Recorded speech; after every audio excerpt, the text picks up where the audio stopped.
Bobbi Althoff is a popular podcast host that has many A-list celebrities on her podcast show. Drake, Mark Cuban, and even Tyga as a guest. But many people have questions as to how she got her success so fast with no past in podcasting, as Drake was one of her first guests. She started off on TikTok making content geared towards mothers and family type of content as she was married. But she said when she did the Drake podcast, she missed her kid's birthday party to do the podcast with Drake. You did. I really do appreciate On my that. daughter's first birthday. I wasn't going to bring that up. Mm-hmm. You missed your daughter's first birthday. For To this. be here. Regret that you'll never be able to undo. Yeah. Horrible parenting. And was in bed with Drake while being a married woman. He even asked him if she was her type, suggesting many things when she had a husband at home. Am I your type? I'd do it. Her husband couldn't have been happy with that because this ended up leading towards a divorce. Podcaster Bobbi Althoff is speaking out after her husband files for divorce and lists their date of separation as July 4th, 2023. Fans found this date notable as it was just a few days after Bobbi's viral interview with hip-hop icon Drake. Her whole thing is to act passive-aggressive towards the guests. Can I have $40,000? To do what with? I just want $40,000. Do you have a lot of money?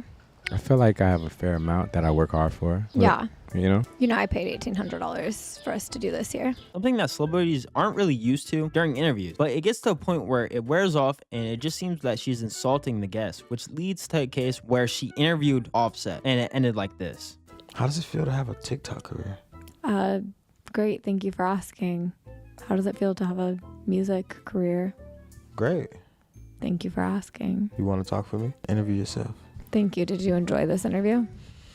Would you recommend it to a friend? Hell nah. I mean, you keep this little tone. It's like you're like a computer. I mean, Does your computer talk to you? there's series of live, so you knew what the I was talking about. Yes, I didn't say I So didn't. why did you act like Okay, you this did? is where we're gonna end this then. You should be Siri. Like You that's should- She met her maker and she had no idea how to react. She was basically insulted that he was doing the same exact thing that she was doing to her, and it led her to just basically shut down. She tried to actually end the interview a couple times there, if you guys couldn't tell. And Offset really wasn't going for it like these other guests, which I don't understand why she would think that he would, knowing his personality. And it was like he was interviewing her for his podcast. And there's another example of another guest actually making her pretty upset, and she almost ended up crying. Feel that a lot of your Hello. intention is belittling. It's the second time you've made me want to cry today. I've known you for like 40 minutes, 30 minutes. You could have known me for 40 if you weren't pumping for so fucking long.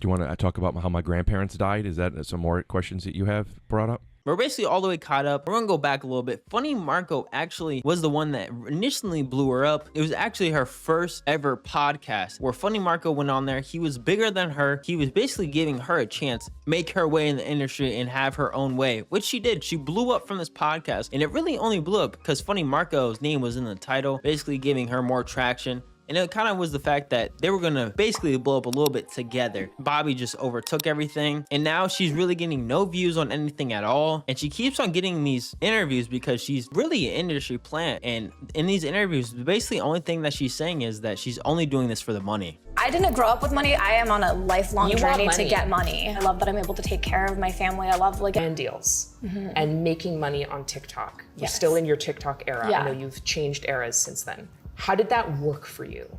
And how much money were you making? I want to say that before I had my like big break, I don't know, last July, I was making around like 250 to 300 a year.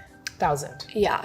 from brand deals on TikTok. deals on TikTok Wow. and from the creator fund and just combined. That was just off of I had 3 million followers before. I'm not gonna lie, she made a lot of money off TikTok. The interviewer, I feel like she got a little jealous when she said that because she said, wow, like she was surprised. Then she moved her hair and she was like shaking her head like, okay. She's like, what am I doing right now? I don't know if that guys inspires you guys to post on social media or at least try something if you guys are embarrassed about it. But basically she's doing this only for money, and she threw her life away because she wanted fame. She doesn't have a husband now. She missed out on her firstborn's first birthday, which is wild, and she's doing it for no views. But if you guys enjoyed this video, hit that video on the screen right now and hit that like button and hit that sub button. I'm on my way to 1,000 subscribers. His first birthday. For To this. be here. Regret that you'll never be able to undo.